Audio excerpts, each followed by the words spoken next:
I cannot begin to tell you how legitimately excited I am right now. We have something extremely exciting to unbox for you today. A lot of buzz around this product. It really doesn't need an introduction, even though I'm giving it one anyway. Enter the Dragon.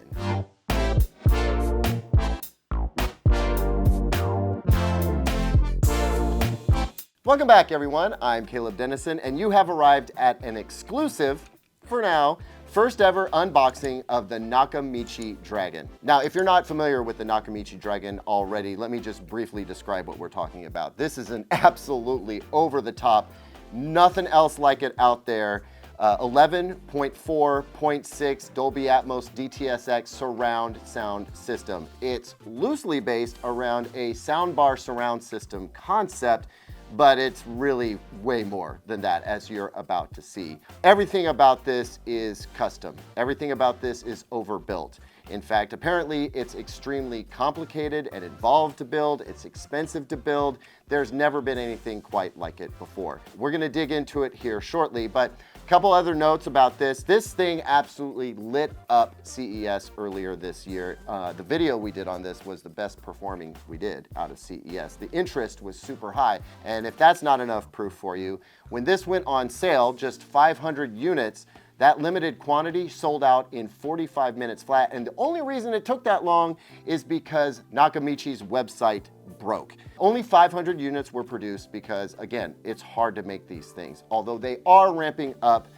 production, and so more of these will be available soon. But the interest in this is high, and I understand why. We've never seen anything like it before. But enough talking about it. I want to unbox this thing for you, and along the way, explain what's unique about it and what's gone into making this thing and why I'm so excited about the performance that it's going to offer. Obviously, this is a little bit different than anything that we've done before, so bear with us. I mean, we're talking about a 140-pound box here, which, as you can see, is a little bit bigger than what we're used to when it comes to sound bars. I've just placed myself here next to the Dragon for scale. Let's get into this thing. Okay, so as I get started, I need to mention that Nakamichi stresses quite strenuously that this is a two-man job. Don't unbox this by yourself.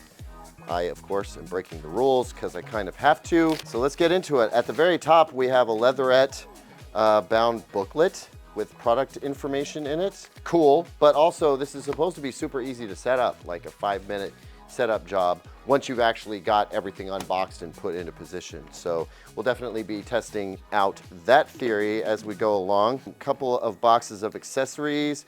This has our remote, a premium HDMI 2.1 cable, as well as the main power plug. And in the other accessories box here, it looks like we've got subwoofer power cables and surround speaker power cables, right? Because it's all wireless signal transmission, but we still have to power up the speakers. Off with the first level of foam. Gonna make a mess here, and I don't care. Right up top is the soundbar, and I'm actually gonna have to stand up. So this is gonna be about 40 pounds on its own, I believe. And you know, it's been 5 or 6 months since I saw this thing, so it's bigger than I remember it being. But let's go ahead and slide this guy off for the big reveal. Good night. Look at the size of this. Like I said, guys, no holds barred. Apparently, they have to have, I believe it's an auto manufacturer, create the steel. They have to cut the steel for this thing, custom, because there's nothing else out there, anything remotely like it. This is number 1 of 500 of the limited edition. That's pretty special. I hope we get to hold on to this for a little while. So what you'll see on the front most readily are the AMT or air motion transformer tweeters. This is like a folded ribbon style tweeter. It's not actually a ribbon, but a folded compression style tweeter. that you'll find in Martin Logan speakers, as well as Golden Ear Technology and a few others. It's rare to see this in anything other than an extremely high-end speaker. Of course, there are drivers flanking these tweeters for left, right, and center, as well as on the sides and on the top. I'm not going to dig into how many drivers, what size they are right now. I'm going to leave all of that for the full review. I just kind of want to have some fun unboxing this. So let's go ahead and get this monster up on our media stand. Not yet, I won't. I need to move that TV back. You hear that siren? They're already sending the fire engines because they know there's going to be some fire up in here. All right, so we will ignore the fire engine. We're going to place this up on our media stand. Now would be a good time for me to mention that because of the height of this soundbar, you're going to have a hard time putting it in front of any TV. I can't think of a single TV that has a stand high enough to sit up above the soundbar portion of this system. Really, Nakamichi suggests that you wall mount this soundbar, and they suggest that you use their custom wall mount for it because it's about 40 pounds and about 58 inches long. They're concerned about safety and security. Also, it's going to look best if you use their wall mount, but if you were to build your own, you need to be really careful due to the weight. You'd want to get bolts into the studs and the whole nine. Might as well just buy their mount, I suppose. Or if you are going to use it on a media stand like we have here, you're going to need to build a riser for your television so that the bottom of the TV gets up above the top of the soundbar. Anyway, this thing is massive. It's so big that it has this authority. It's not trying to be svelte or slim. It's not apologizing for what it is, which is a big burly soundbar. And I kind of like that about it. You know what I mean? Like, if you're gonna go big, just go big. Speaking of going big, this is not, relatively speaking, even the biggest piece of this system. So let's keep digging into this box. All right, so more foam to get out of the way here. I guess we'll go with the surround speakers next and save the subwoofers for the very end. So these surround speakers even are really unique in a few different ways. One of those ways is that they're very hard to get out of this foam enclosure here. We're gonna have to work for this. I understand why they said, make sure 2 people unbox this. I think I might be able to wrangle one out. Yeah, here we go. Okay, so here is one of the surround speakers. And if you're used to seeing surround speakers with the soundbar system, you know that this is bigger than anything else that's out there. So we have a dipole bipole design here where we have drivers and tweeters on either side. And then we have our top mounted Atmos driver, which is actually aimable. So you can turn this around to aim the driver, not just in different parts of the room, but at different angles going up, which I think is a really interesting factor for this. Power goes in there, and then, yeah, you're gonna need a pretty substantial, solid speaker stand for this. Once again, Nakamichi makes a stand, although I believe these are a standard 1/4-20 threaded insert in the bottom of the speaker, so you might get away with using an aftermarket stand of some sort, but look, if you're gonna spend $3,500 plus on a surround system like this, you might want to go with the custom stands that they make for these, which I believe, like the wall mount for the soundbar, are supposed to be available in August, give or take. Anyway, 2 of these guys. Now let's move on to the subwoofers. All right, we have 2 subwoofer enclosures to pull out here. I'm gonna try and do this without any help, although that's probably ill-advised. Yeah, you know, okay. Said I'd show you guys everything. That includes me making an idiot of myself. All right, here's one of the 2 subwoofers. Now, you can face these any way you want to, but this is technically the front. Got a port here, and then on each side is a grill hiding the driver underneath. Again, we'll talk about driver size and power ratings in the full review, but there are 2 individual subwoofer drivers in here with their own amp, get their signal wirelessly. What's really interesting about these subs, I'll pull the other one out in a second, I'm losing my breath, is that each sub can be turned on or off, each subwoofer driver that is. So you can have one of the drivers in this sub enclosure activated or both of them activated. Likewise, you could have one in this one active and one in the other subwoofer active. You could have 3 active. You could have just one of the 4 active, or you can have all 4 active. The idea is that you can place these subwoofers any number of different places in your room and engage as many drivers as you want to get the right kind of power in your bass response, but also the right kind of linearity and smoothness and punch. Highly customizable. We have never seen anything like that before. Certainly not in a soundbar style based surround system. Let's get that other sub out. All right, both subwoofers out. Now we'll get into the performance characteristics of these later in the full review, but one thing that I can't wait to do is the old knuckle test, which they bite back. They're well-built cabinets. I kind of expected them to be a little bit heavier, but I think that's more a testament to how light the amp is itself. Pretty sure these are using digital amplification, and without a gigantic power supply attached to the amp plate, they don't necessarily need to weigh a ton.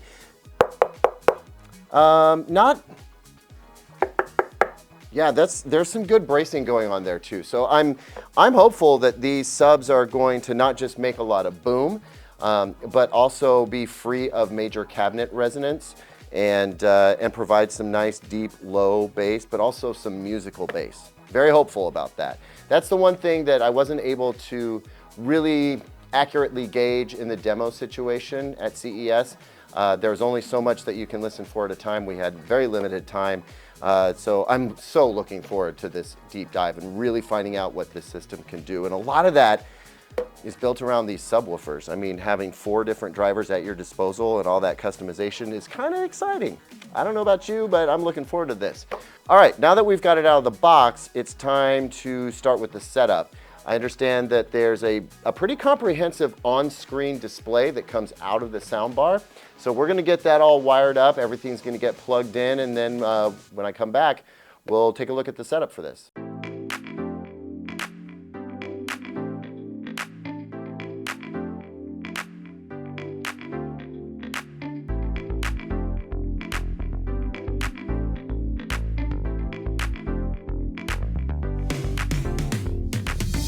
All right, y'all, so we've placed the surround speakers and the subwoofers. Temporary placement for now. We just want to get things up and running.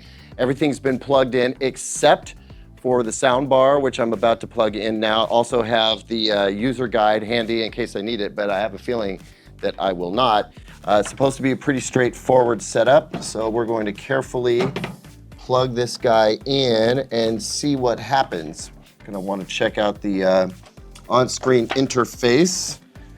Sorry, turn my back to you. All right, so full disclosure, I actually had plugged the sound bar in earlier, and much to my surprise, it started lighting up with this crazy surround sound demo.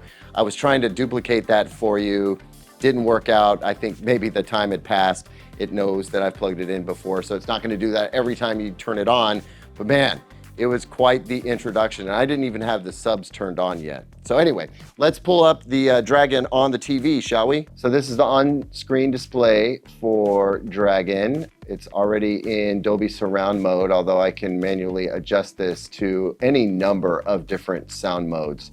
We're gonna cover what these are and what they do. Some of them are self-explanatory, but we're gonna stick with Dolby Surround for now. It also has a number of different equalizers.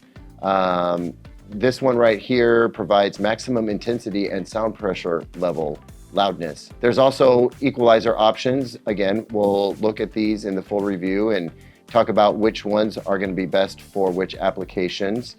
If we go into audio setup, we can get really specific about how the subwoofer is set up. I'm gonna leave them all on for now and not mess with any balance. Right now, I'm just trying to show you what's available through the on-screen display. I mean, granular control, it's all here. Bass level, treble level, the equalizer settings, as I mentioned before, you can set some favorite settings to match up with what you want to say. I connect the turntable to this and I want a certain kind of setup for the sound, I can do that, or I can just go for good old 5-channel stereo if I want to. Anyway, it is pretty comprehensive, and that wasn't even the advanced audio settings. So there is a night mode. We can adjust for lip sync. We can adjust the crossover frequency, which by default is set at 200 hertz, which is interesting. And then there's dialogue level control for DTS:X if it senses it, which is nice. With Dolby, it's going to be set by the input signal. That's all of the audio settings, and it looks like there are some video settings as well. CEC settings, there's a video upscaling option, which is interesting. We'll check that out and see how well it works. And then we can get into a calibration mode. This, I think, is where the quick setup is supposed to happen. So you can choose between a medium, small, and large room. It's medium by default. I'd say this is kind of a medium room. So again, I'm gonna leave it alone. I really wanna see what the out-of-box experience is like. But if we go into, yeah, I mean, this is just like an AV receiver. We can specify the total listening area, the distance to the left and the right walls, how high the ceilings are, where the surround speakers are relative to the main unit here. Same for the subwoofer. Like, you name it, it's here. But I get this sense that, you know, I can go in and dial some things in on my own, but I just want to hear what it sounds like right out of the box without any adjustment. So let's do that.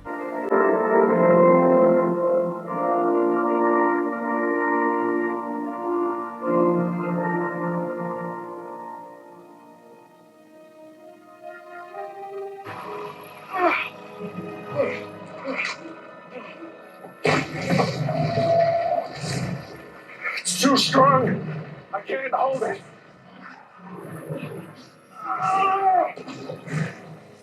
Okay, so we have really just started to scratch the surface of how complex this system is, but I hope you've enjoyed the unboxing process and experience.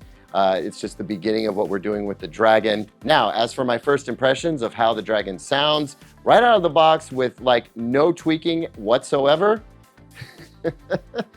you're gonna have to come back for the full review. Thanks as always for watching, everyone. Did you enjoy the Dragon unboxing? Let me know down in the comments. Don't forget to like and subscribe. You don't want to miss the full review. I'll see you on the next one, and until then, here's 2 other videos I think you might like.